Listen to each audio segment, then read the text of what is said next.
Car Hanuman ji की कथा।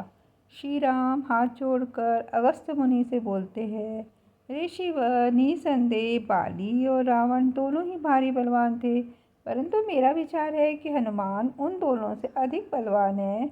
इनमें शूरवीरता, बल, धैर्य, नीति, सद्गुण सभी उनसे ज़्यादा है। तो यदि मुझे ये न मिलते तो भला क्या जानकी का पता लग सकता था। मेरे समझ में यह नहीं आया कि जब बाली और सुग्रीव में झगड़ा हुआ तो इन्होंने अपने मित्र सुग्रीव की सहायता करके बाली को क्यों नहीं मार डाला। आप कृपा करके हनुमान जी के बारे में मुझे सब कुछ बताइए।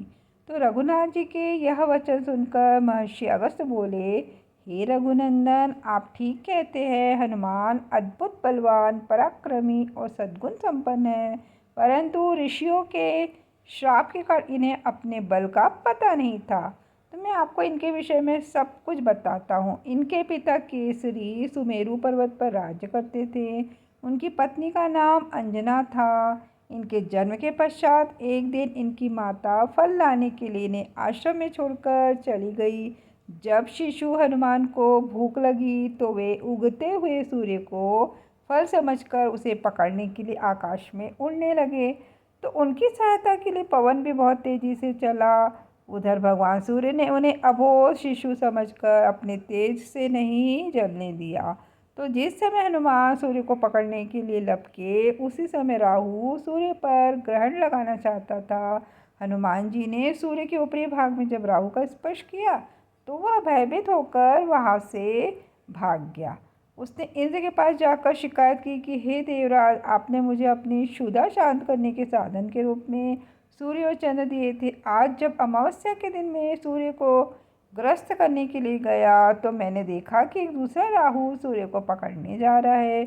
तो राहु की बात सुनकर इंद्र घबरा गए और राहु को साथ लेकर सूर्य की ओर चल पड़े।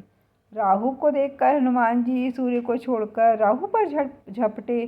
तो राहु ने इंद्र को रक्षा के लिए पुकारा तो उन्होंने हनुमान जी के ऊपर वज्र का प्रहार किया, जिससे वे एक पर्वत पर जा गिरे और उनकी बाई ठुड्डी टूट गई। हनुमान की यह दशा देखकर वासुदेव को क्रोध आया। उन्होंने उसी क्षण अपनी गति रोक ली। इससे कोई भी प्राणी सांस न ले सका और सब पीड़ा से तड़पने लगे। तब सारे सूर, असुर, यक्ष, किन्नर आदि ब्रह्मा जी की शरण में गए। ब्रह्मा उन सबको लेकर वायुदेव के पास गए। वे मृत हनुमान को गोद में लिए उदास बैठे थे। जब ब्रह्मा जी ने उन्हें जीवित कर दिया तो वायुदेव ने अपनी गति का संचार करके सब प्राणियों की पीड़ा दूर की। चूँकि इंद्र के वज्र से हनुमान जी की हनु ठुड्डी टूट गई थी, इसलिए तब से उनका नाम हनुमान हो गया। फिर प्रसन्न होकर सूर्य ने हनुमान को अपने तेज का 100वां भाग दिया।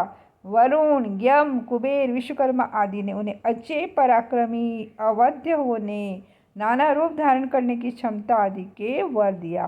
तो इस प्रकार नाना शक्तियों से संपन्न हो जाने पर निर्भय होकर वे ऋषि मुनियों के साथ शरारत करने लगे। किसी के वल्कल फाड़ देते, किसी की कोई वस्तु नष्ट कर देते। तो इससे क्रुद्ध होकर ऋषियों ने इन्हें श्राप दिया कि तुम अपने बल और शक्ति को भूल जाओगे। किसी के याद दिलाने पर ही तुम्हें उसका ज्ञान होगा। तब से उन्हें अपने बल और शक्ति का स्मरण नहीं रहा। बाली और सुग्रीव के पिता वृक्षराज थे। तो चिरकाल तक राज्य करने के पश्चात जब वृक्षराज का देहांत हुआ तो बाली राजा बना। बाली और सुग्रीव में बचपन से प्रेम था। जब उन दोनों में बैर हुआ तो सुग्रीव के सहायक होते हुए भी श्राप के कारण हनुमान अपने बल से अनजान बने रहे। तो हनुमान जी के जीवन की यह कथा सुनकर सबको बड़ा आश्चर्य हुआ। जब अगस्त्य तथा अन्य मुनि अयोध्या से विदा होकर जाने लगे तो श्री राम ने उनसे कहा, मेरी इच्छा है कि पूर्ववासी और देशवासियों को अपने अपने कार्यों में लगाकर मैं यज्ञों का अनुष्ठान करूं।